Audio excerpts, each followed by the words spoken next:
The October Brawl Talk is out, discussing strange collaborations, new permanent changes, and a new mode format. As is customary, in this video we will analyze all the new features that are coming our way, and I will highlight what you may have overlooked during the Brawl Talk viewing. We will begin with the key point, which is the collaboration with the series Stranger Things coinciding with the release of the newest season. Personally, I haven't watched this series, so I can't comment on the quality of the skins. That's for the fan base of the show to decide, but we will discuss the event itself. Yes, bye. Another temporary event is on the way. The Supers will introduce a new format in Showdown Plus with roguelike elements named Collision in the Backside. The mode's essence is winning 5 battles in a row, like in the challenge. In every new game, you will select cards that provide passive buffs, like speed, shields, projectile size, and more. If you come in 5th or lower, you'll have to restart. At least you have endless attempts, unlike early access. After 3 misses, you lose a character guarantee. New bosses will come, including Vecna, Demogorgon, and Frank. Although I haven't seen the series, I have a feeling that Frank is not a character in it. Winning in the new showdown and boss fights gives you waffles, a temporary currency for card sets. New cards for modifier modes will be available from there. Yes, temporary abilities and modifiers are back again. I sincerely hope that the Supers will not repeat the same mistakes 9 times and will reserve these abilities solely for the new showdown. Well, at most in boss fights, but I don't understand why we need these waffles if they can only buy cards that are essentially temporary abilities. Perhaps skins or some resources will drop from the sets.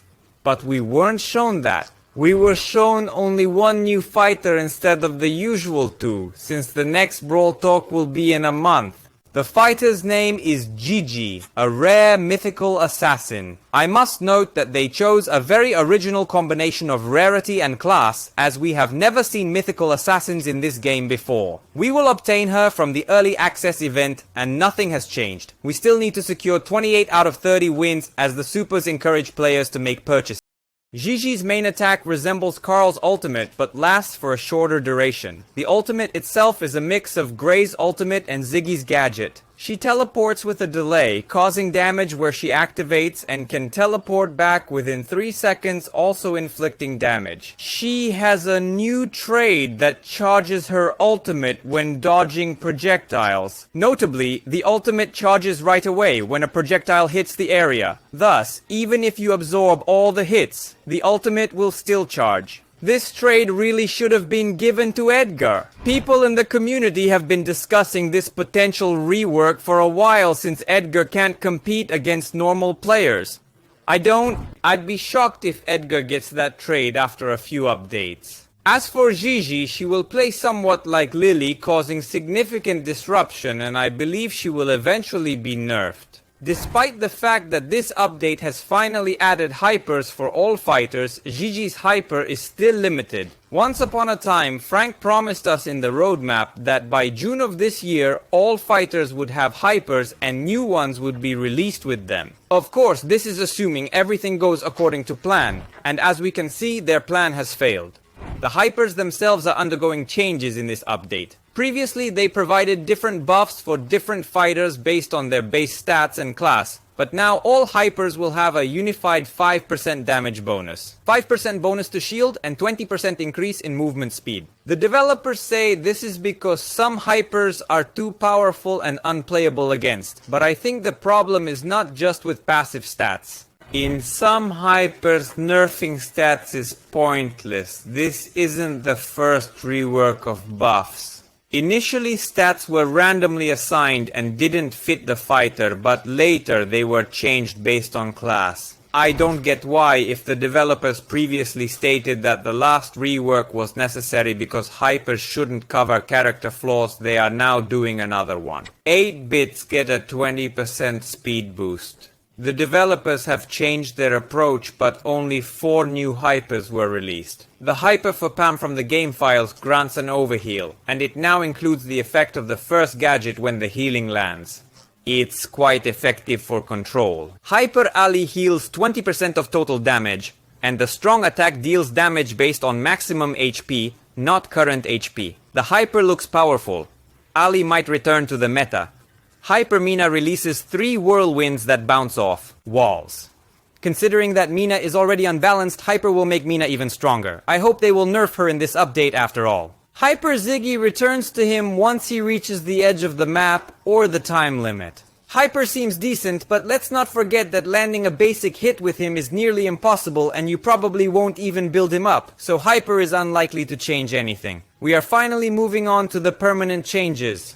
New mega quests will appear soon. This is a series of quests that offer substantial rewards and extra resources, like waffles, star drops, etc. Omega quests might appear with double rewards, but their conditions will be quite challenging. I can already imagine how exciting it will be to win 40 battles for just one quest. At least you can change it. One chain of mega quests will appear monthly with each new season of the Battle Pass. 7 mega quests will be available, and the final Omega quest will only be for donations since Super has the funds. Not much. Now we get 6 random rewards for 6 wins daily instead of 3 star drops for 8 wins. There are hyper star drops, angelic and demonic star drops, rolls, gifts, and mega boxes too. Boom boxes and new mech boxes. In short, they stuffed everything in there, but another question is how frequently alternative loot boxes will emerge, since they could appear very infrequently, leading to minimal profit. The supers have improved teammate search, displaying recent teammates higher on the list. Lastly, the most valuable currency in this game has been reworked. Now, the multipliers will be used for daily experience and quests, so be ready to spend your 40,000 multipliers. A new trio mode format is being added, with 4 teams of 3 players each. The initial modes introduced will consist of gems and cleanup, which presents a rather intriguing concept. But immediately the question arises, will the trilogy modes face timing issues? After all, you could be cornered by 3 teams and be unable to do anything about it. The timing in Showdown will be quite similar to this.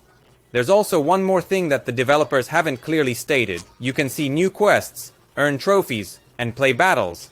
You don't have to win, just play. The quest menu has been streamlined, accommodating 3 lines instead of 2. Seasonal quests will now often feature quests that are not linked to fighters. Many quests repeat here. It looks strange, and this might only be in the developer build. Lastly, let's mention some skins. There aren't many skins in this update.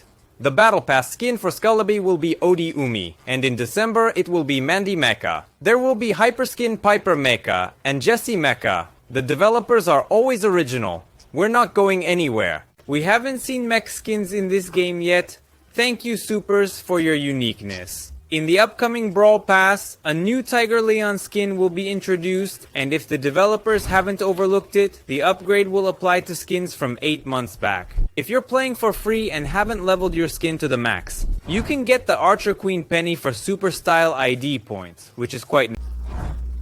That's pretty much everything we saw in Brawl Tokyo. This time it seems less grand, and considering we got another temporary event and temporary abilities, it gives the impression that supers have run out of ideas, since the other new features are also not very original. Another mythical assassin, another million mechs, now there will be even more. There are still some positive aspects. This is a new trio mode format that will be fun to try, plus better daily quests and more generous missions for free players. Just a reminder that the super rewards we were promised, totaling 38 legendary star drops, are still being withheld. Moreover, this update was the last one mentioned in the roadmap, where Frank explained that a rework of the map maker would take place. And as you can imagine, the map maker rework did not occur. The game leader stated that the plans for this year have changed significantly. Meanwhile, Genshin has introduced creative mode, allowing players to create styles like in Roblox. In Brawl, instead of potentially creating our own casting modes that could bring back the hype to the game, we will again be playing in a temporary event mode and trio with only gems and cleanup available. The final rating for this Brawl is 5 out of 10. Given that the next one will be out in a month, we can say, I hope the supers are making something good for us. Especially since it will be December, the anniversary of the game, with gifts, and the 100th fighter, according to the supers, will be closely tied to the lore as the antagonist of Star Park. Let's see what comes of it.